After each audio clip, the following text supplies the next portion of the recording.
Awesome. Thank you everyone for joining us. I know it's hard to come back after Thanksgiving break and wake up bright and early and hop on a Zoom, so I really appreciate it. I will be switching over to share my screen. And yes, so here we go. We've got a little bit to talk about today with Calm and Kind. I do work for family leadership, and what we do is we help districts really embrace their family engagement, equip families with tools for emotional literacy. I may have seen some of you kind of on the conference circuit this year. So, a little bit of what to expect today. We'll talk a bit about our model and research and then do a program preview. I'm going to show some questions and some research that you can kind of take back and use at your own schools.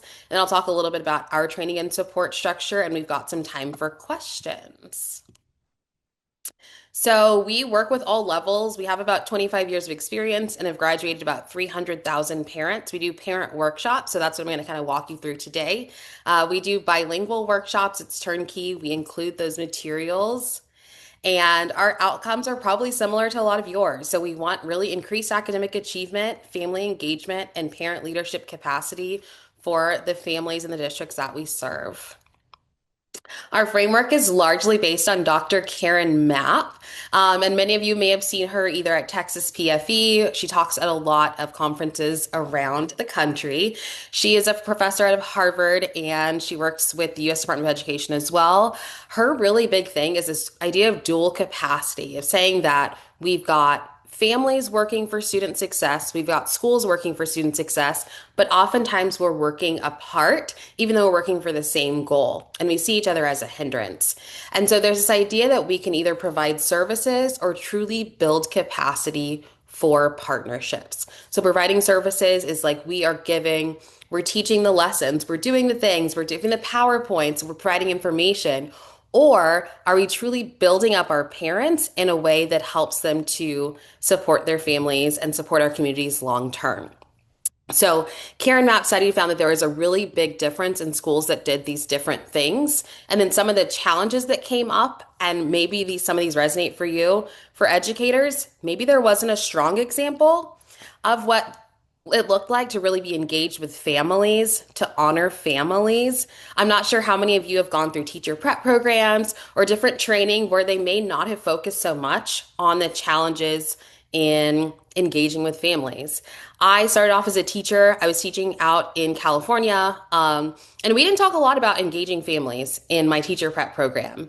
And then I was plopped down in a Title I school, and I had a lot of parents in different situations, and I wasn't really sure how to connect with all of them. So I think about a lot of our teacher training programs may not really prepare you for engaging with parents. We may not even see partnerships as essential. As educators, we really hold our responsibility of doing what's best for our students. And sometimes we may overlook the value that parents have. We may even develop a deficit mindset. And so that's some challenges that we might see in schools with educators, whether it's intentional or non-intentional. We know that sometimes we develop that deficit mindset. And on the flip side, we have challenges for families. Families may struggle with seeing an example of what it looks like to be truly engaged in school. In Texas, we have so many different communities, so many different cultures, and we have to acknowledge that not all cultures have had a positive experience with the system that we work in, right? They may have had negative experiences with school system, with government, with politics. And no matter how kind and open we are, we have to acknowledge that as educators, we really stand there representing a system that all of our families might not trust. And because of that, they may not feel invited to contribute. They may not feel respected or heard or valued. And so that's something at Family Leadership that we're going to talk about today. And it's something that we hold very true, and that we're working towards this idea that parents, no matter what they have, where they come from, feel respected, heard, and valued at school so they can be true partners for us. Now, I'm going to pass it to you. You can either come off mute or you can throw in the chat. What engagement challenges are families in your organization experiencing right now? We've talked a little bit about what we've seen in studies, what we've seen in districts we partner with. What are you seeing in your community, in your state, with the parents around you? What challenges are they dealing with when it comes to connecting with the school?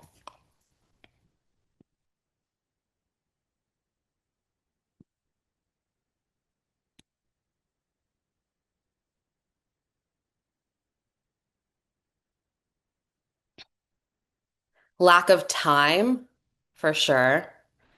You got lots of busy parents.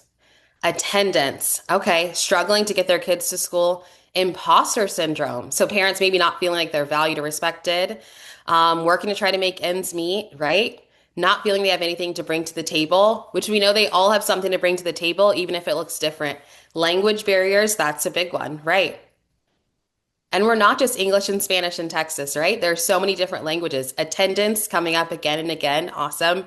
Probably more so as weather gets worse. Transportation.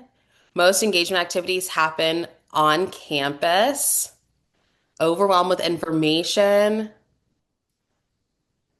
So there are a lot of different challenges that our families are experiencing right now. And so as you're thinking about, as we're going through this position today, or we're talking about all these activities, think about how you might tailor those to your group. Lack of interest, maybe a lack of interest. Okay. Thanks for chiming in. So some of the process conditions for change, having people that are relational, right? Making sure that the staff is relational, is friendly, is kind, that there's a link to learning and development. Are we coming and doing just really silly things, or are they actually linked to our goals with the kids? Making sure that we're asset based and culturally responsive to our group, and making sure that something is interactive. If we're inviting parents in and they're just listening to a PowerPoint, they may be less likely to come back instead of giving them a time where they can collaborate and interact with one another and feel like their voices are heard as well. So we have this idea of the traditional model that parents are consumers, that it's our job as teachers, as staff to give information. I'm giving you a pamphlet. I'm inviting you in. You're listening to a PowerPoint. And then we're done. I've done it. I've checked off, right? I've done my Title I requirements. I gave you the information. But there's this other idea of plant and grow, where parents are partners, where they come with us, we work with them, we build them up, we give them skills that they can use in their families and in our communities. And that's engaging them through empowering them. If there's something that we see that they're struggling with, how can we empower them, help not only themselves, but help other parents around them? And then creating that true partnership so that parents know that we're not just plugged in this one day. They're not just coming to a basketball game or a back to school night, but we're going to invite them and use them all throughout the year. So we are a train the trainer model. So each of the schools has its own teams. And so it's really grassroots. And on those teams, we say parents. Are you inviting parents to help you lead? We have three different programs. The one that I'm going to focus on today is Calm and Kind. And Calm and Kind is about emotional health, self-care and compassion, and proactive strategies. So, Calm and Kind Family, we actually presented on this over at Waco if anyone was there. It really emphasizes it's 4 weeks, it's self care and self compassion for parents. This is something we're doing for parents. Proactive strategies for social emotional learning, brain based correction strategies, and then calming strategies for every age and stage. And I say that Calm and Kind is our way of wrapping our arms around the whole family, right? We can all see behaviors in kids and we say, oh, something's going on there. Something's going on with that family. So this is our way to reach in, to wrap our arms around them and say, you know what? Whatever this child is dealing with, it's probably a reflection of the family. And if I am judgmental instead of curious about what's going on with that family, then I'm not going to really help them make success. So it's our way of saying, I'm curious. I want to get to know you more. So we start off Calm and Kind talking about your batteries. So take a little self-reflection, a little silent reflection. How are your batteries this morning? Are you feeling full? Are you feeling drained? What was your last week like? What does your December look like as you're preparing for that longer break, right? What is on your mind? Are you feeling full? Are you feeling drained? You can go ahead and throw it in the chat.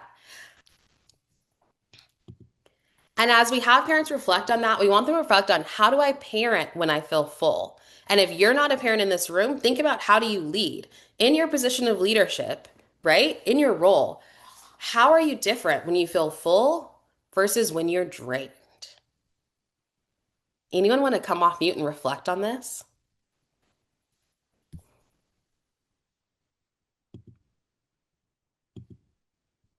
Full versus drained. We often hear parents say that when they feel full, they have more energy They can read, they can set up activities, they can set up crafts, right? They are willing to drive and go take their kids to do things. And when they feel drained, it's a little different. It feels like I don't have the energy to do that, right? Maybe it feels like everything feels a little bit harder. Full now, but getting drained quickly. Oh, lack of patience. Yeah. So if you're drained already from things at work or things in the world, then you probably have less patience for the parenting aspect of it. Much more encouraging and supportive when I'm full as a parent and as a leader. Awesome. So we talk to parents about how they're feeling now and to really acknowledge what happens. And then we say, well, what fills you and what drains you? I'm not sure what age of the parents that you're talking to, but in my life, I talk to a lot of parents of elementary kids, toddlers, babies. And when I ask what fills you up, not many of them are doing the things that fill them up. And that might be a problem, right? So think about what fills you, what fills your soul, and what drains you. And what are you actually doing to make sure your batteries are full for yourself right now? So we can recharge our batteries through self-compassion and self-care. Think about the families in your district. What might they be drained from? Do you think they're getting a lot of chances to do self-care? Are they getting days where they take off, they do a massage, or they do some fantastic trip? Are they even having time to maybe quietly, as the parent of five, having time to go by themselves and quietly reflect or read a book? Self-care is a way that we can take care of ourselves to take care of others. Oftentimes we have this idea that it is selfish, but it is actually needed. If you want to take care of others, you've got to take care of your own physical, social, spiritual, mental, and emotional wellness. And we talk to parents about that and we challenge them. We talk about what are some things that you currently do to take care of yourself. So I will ask you, what are some things you're doing to take care of yourself in your busy roles as parents, spouses, partners, leaders at work, leaders at home? What are you doing to take care of yourself? Are you taking walks? Are you taking mental breaks? Taking the time to say no.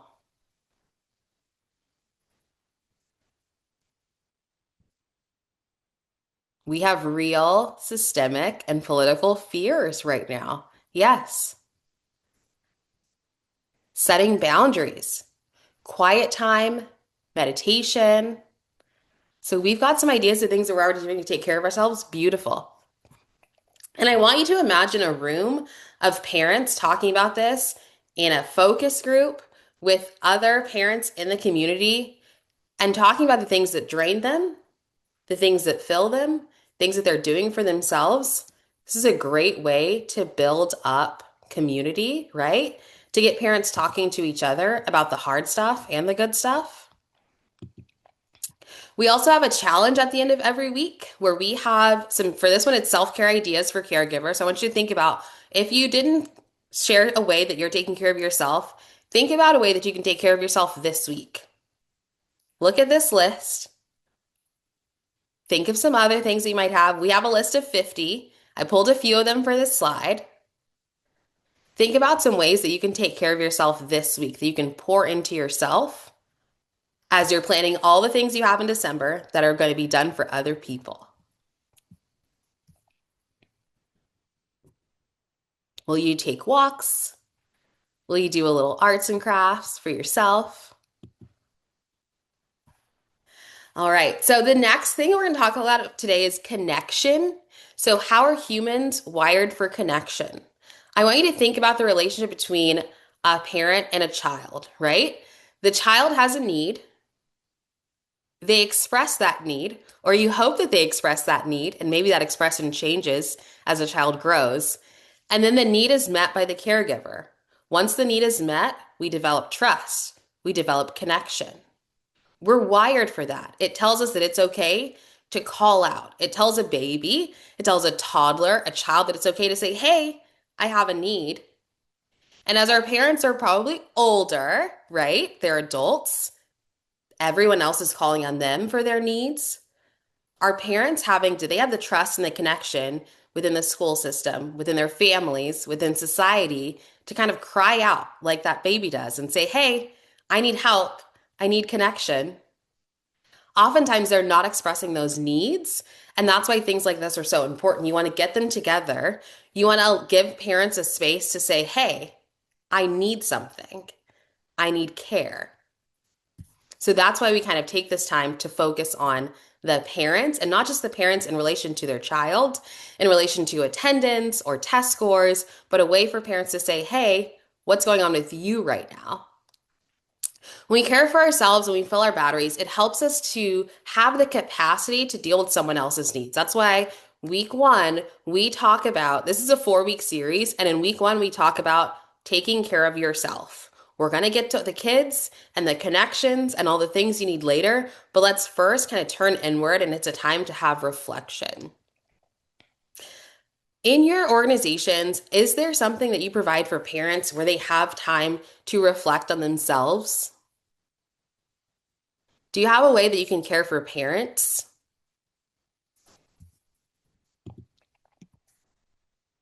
Stress, like all of the stresses that you just listed, can really impact connection. It can impact our beliefs, our behaviors. Think about when you're super stressed. Is that the time that you're communicating effectively? Is that the time where you're talking kindly to your spouse, to your kids? Is that the time that you have patience for coworkers?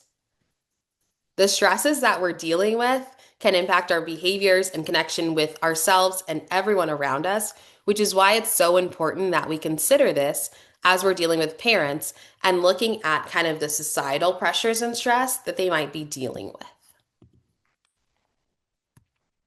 I want you to think about some child that either your child or your teen that you either work with or they're yours. What are some stresses that might impact their behavior or their belief? What are some stresses that are going on? Are they stressed with college, right?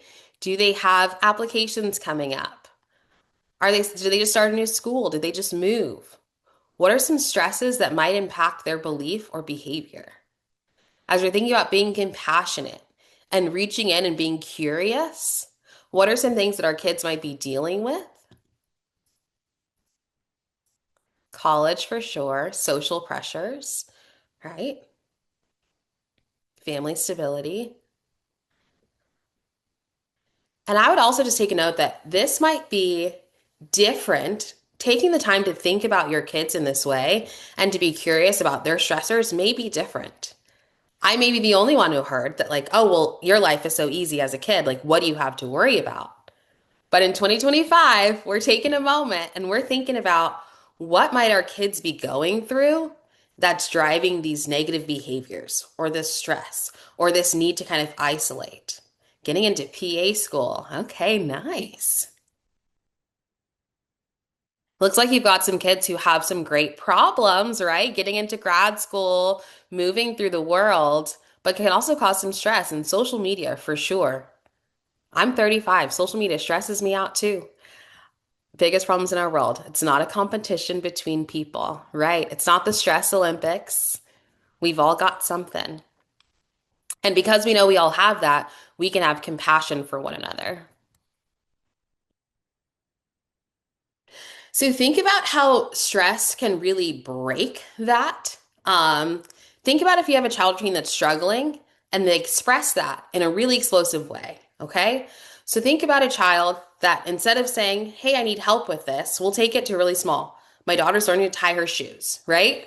So if she needs help, she might say, hey, I need help to tie my shoes. And maybe that I respond to that. But if it's in an explosive way, like, I just can't do this, and it's screaming and it's crying, then maybe I'll ignore the need. Like, I'm not going to talk to you while you're crying, right? I'm not going to talk to you while you're stressed.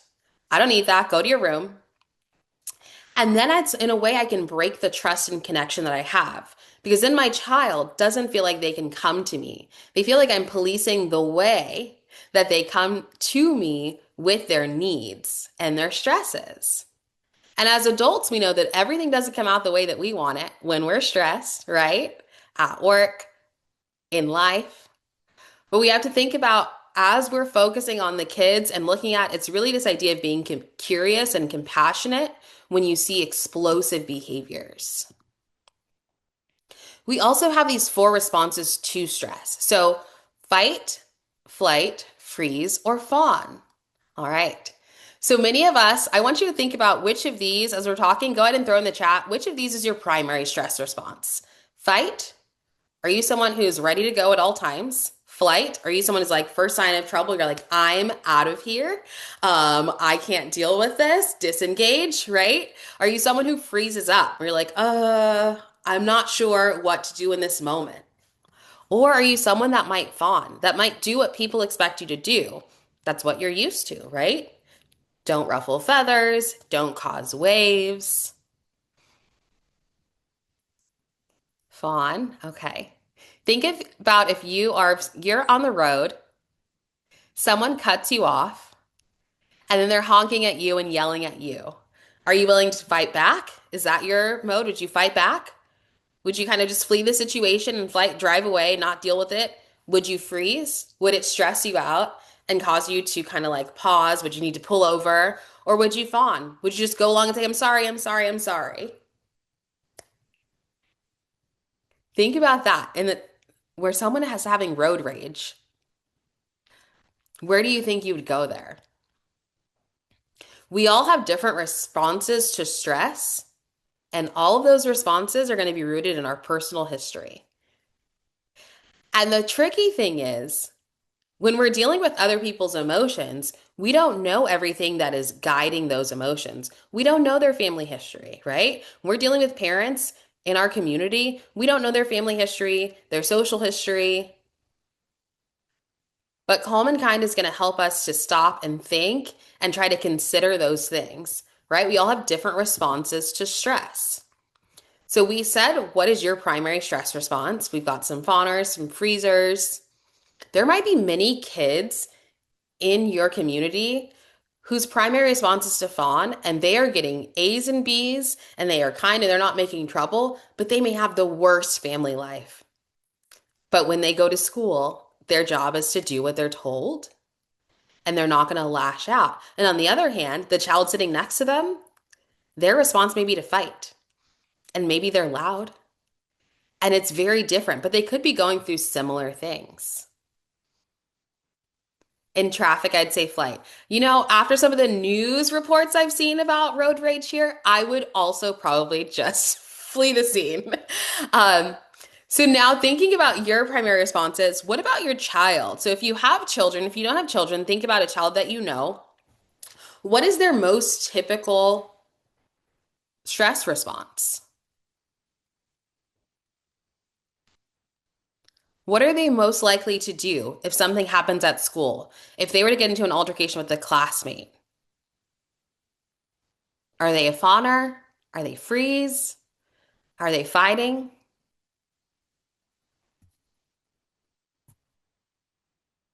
We all have different stress responses, but we're still responsible for engaging with one another.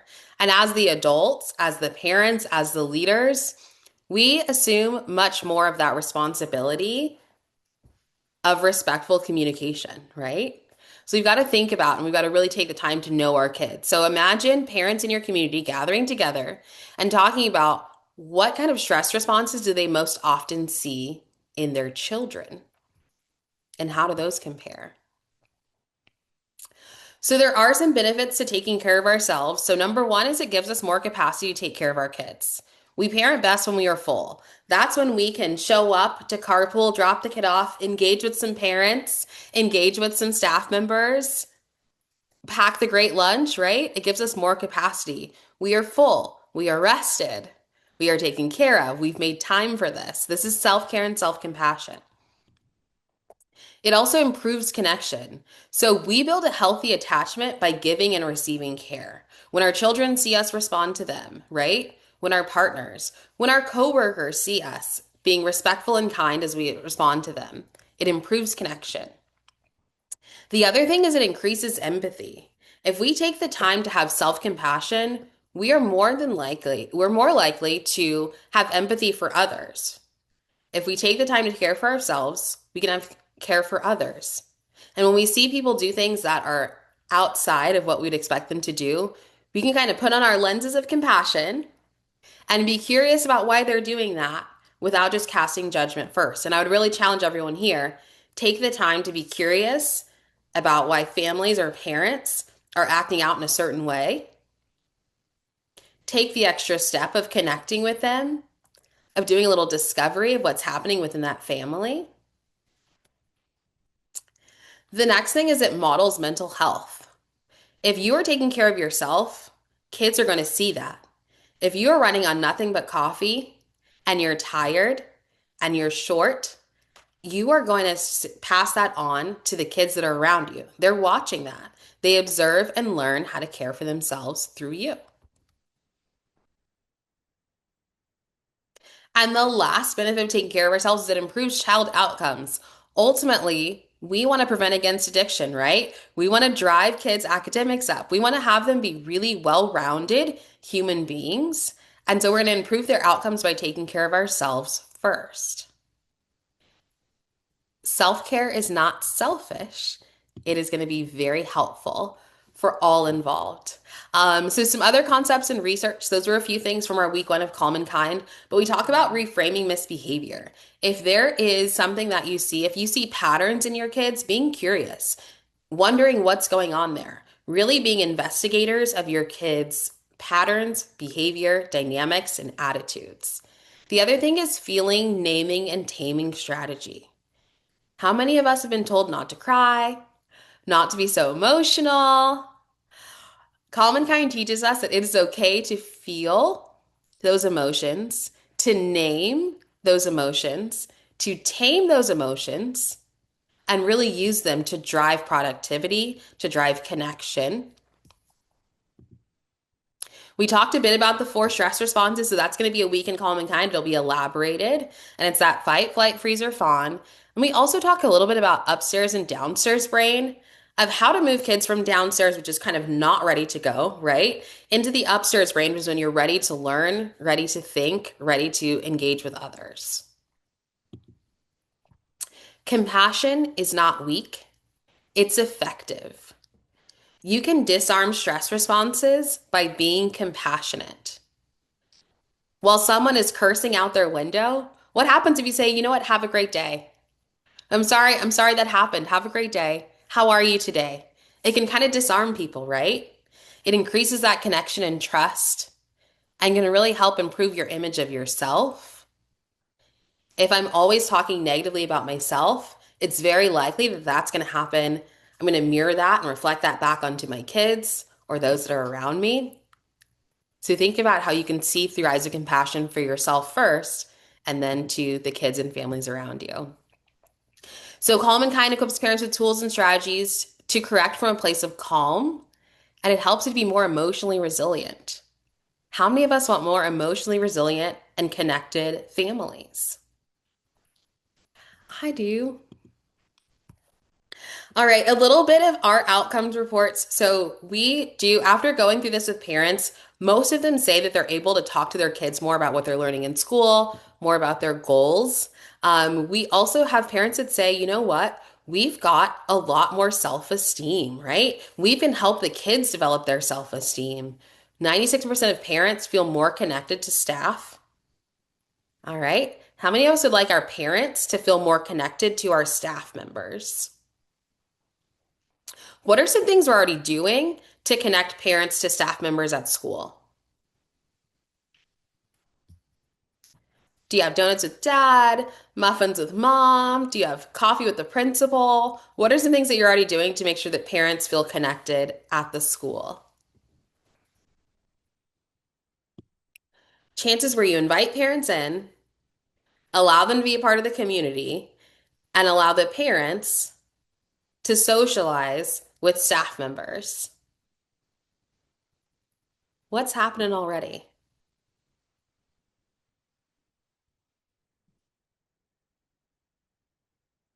Ooh, what is Learning Under the Lights? I love that title. Learning Under the Lights events. Okay. Anyone else? Movie nights. Awesome. Grandparents raising grand support. That's awesome. Even though they don't show up, still continuously inviting them. Family picnic days. Paw Patrol. Lots of learning activities. Lizette, it sounds like you have a lot of things going on. Lizette, what school district are you from?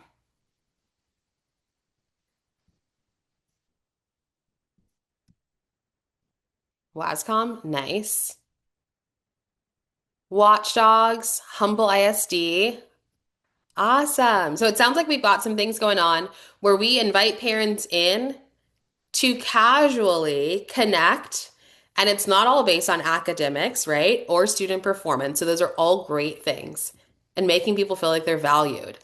We also talk about how parents can take on leadership roles. So after going through something like Common Kind, we encourage schools to really plug parents in. So both of these pictures are pictures of parents who have graduated from programs. And you can do this with anything that doing at your school site. Honestly, it's just this way of having a celebration and saying thank you for going through this with us.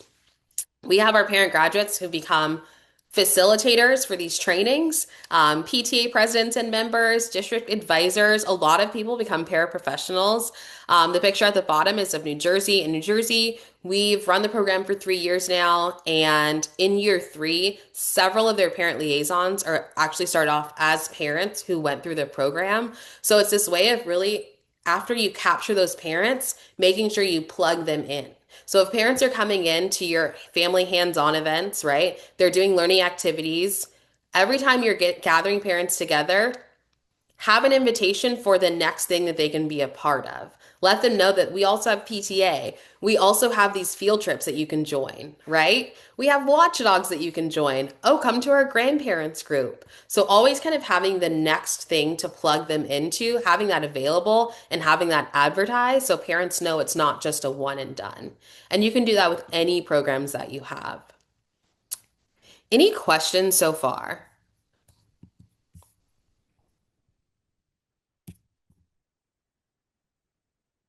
Ah, yes. Newark, New Jersey is one of our biggest partners, and they do some great work there. It's an incredibly diverse community, and also really funny, lots of big personalities. So we have fun out in Jersey. All right. So I'm going to do a little bit about our training process, and then we'll wrap with some questions. Our national training team, so we do trainings for this. So what happens is we train the facilitators on your own campus. And it includes, so all of the things you did today. Today we did more of the discussion prompts. Each of our weeks also has a lot of activities. So we have those activities. If you ever see us at a conference, we'll do the activities. They're usually very fun. Lots of laughs in there. We've got some buzzers for those stress responses. And it's like, what's hitting your buttons right now? So it can get loud and fun. We've got some takeaways for all the parents. I also, if you are interested, I'll show you my QR code. You can request samples of this. I can give you a free sample kit. So go ahead and scan my QR code at the end. At the end of the training, teams will have everything they need. So if you want to see what this looks like, if you want to hold some of it in your hands, just go ahead and request. I'll send you a free kit at the end of this. We have a little bit of a video of what it looks like when we do the trainings in person. Sound might be wonky, but it's just background music anyway, and I'll see if this plays.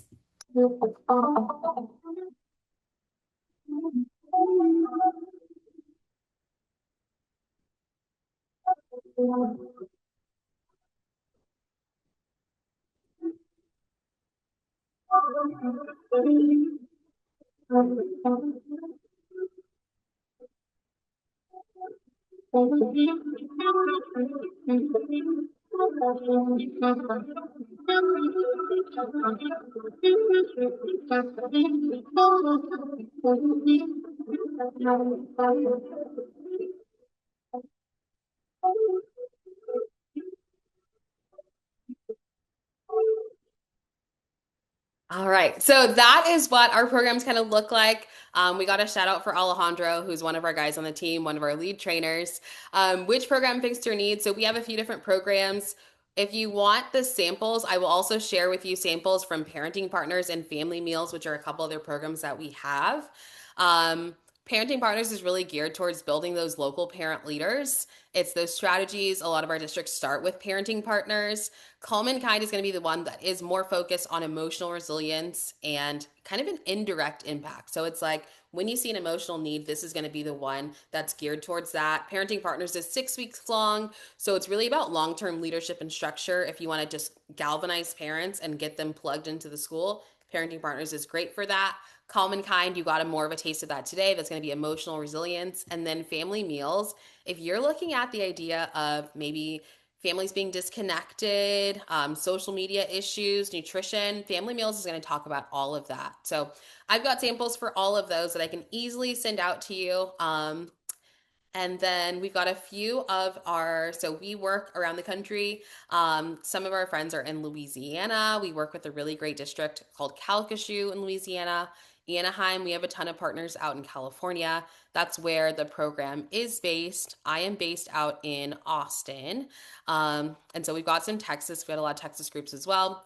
Learning that we are not robots, that we're human and we make mistakes. So Arvin Unified is one that went through Calm and Kind, and it's really helped their families kind of tap into their emotional needs. So we've got people from all over. My focus is Texas because I'm here. So our idea is plant local leaders, train with the workshops, grow, sustain, and multiply. And really, the idea is that it's happening at your site. So even if you're just taking some of our concepts, doing that at your site with the leaders that you have, we really believe that the leaders are right in front of you. You don't have to have a fancy consultant come in and run parent workshops and fly back home.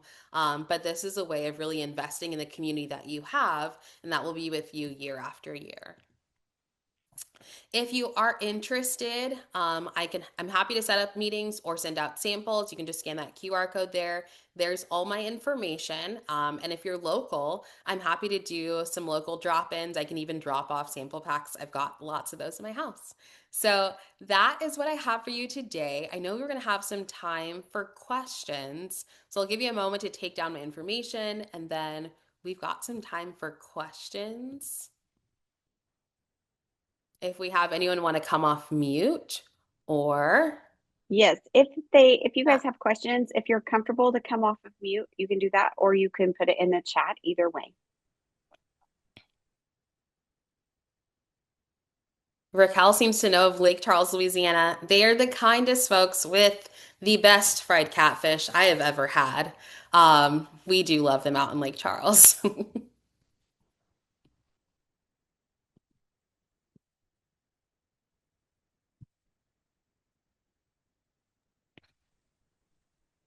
Samantha, I have a quick question. Yes. Talk to us about how you guys blend the self-care with the staff and the parents as you guys are doing your trainings with a school.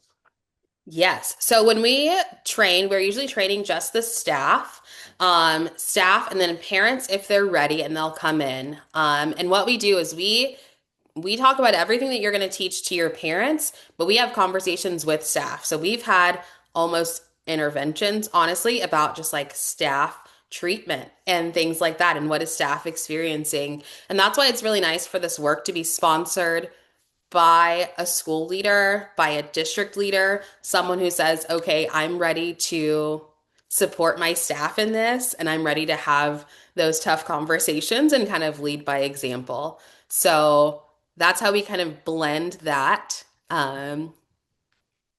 I see some requests for the kits. Awesome. Please scan that QR code. It'll take your information as well, and then I'll try to reach out to whoever's chatting to me. So we do this. We've also done Calm and Kind specifically for staff. We've done kind of one-offs where they're not going to necessarily lead the work with parents, but they want to come and talk about self-care and charging batteries and emotional responses just for the staff. So we've done those professional developments as well. Um, all right. So as you go into, just to close, I know that you were all super busy. I'm amazed that you came out of break and hopped straight into a Zoom. Um, Thinking about all the things that you have to do to get to break, right? That 3 weeks, it is a push. Think about ways that you can fill up yourself. And maybe you're thinking long term about in the spring or about next year, how you might want to pour into parents and bring something like this to parents. reach out. I'll reach out and share links. But I really appreciate you being here today and giving us a little bit of your time.